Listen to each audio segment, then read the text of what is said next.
যদি বলি যে ঝড় দেখে অনেক ভালো লাগতেছে, এটা ভাইরাল হয়ে যাবে সাথে সাথে। অনুভূতি ভালো, ঘুরতে আসলাম।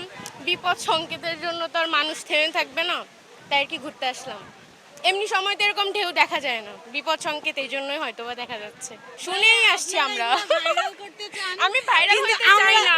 আপনারা এগুলো ভাইরাল করতে চান যে আমরা বিপদ সংকেত মানে শুনে আসছি দেখার জন্য।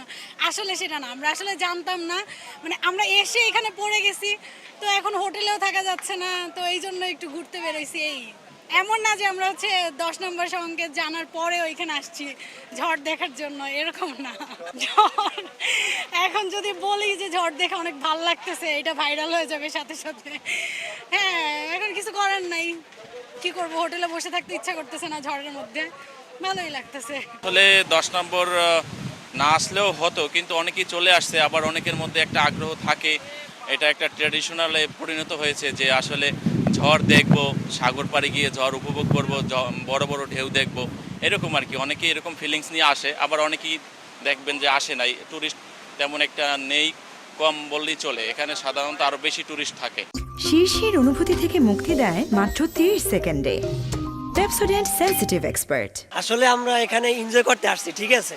আমরা আইসা দেখি বন্যার তারিখ পড়ছে, আমরা তো এনজয় করতে আসছি, খোলাপান তো ইয়াং বয়স, এই জন্য সবাই আর কি এই নদীতে আমরা সাগর আইসা একটু এনজয় করতে আসি। ভয় আসলে ভয় করতেছে, আবার একদিকে ভয় করতেছে না, কারণ আমরা বন্ধু বান্ধব অনেকগুলো আসছি তো, আসলে এই জন্য ভয়টা মানে মালুম হইতেছে না।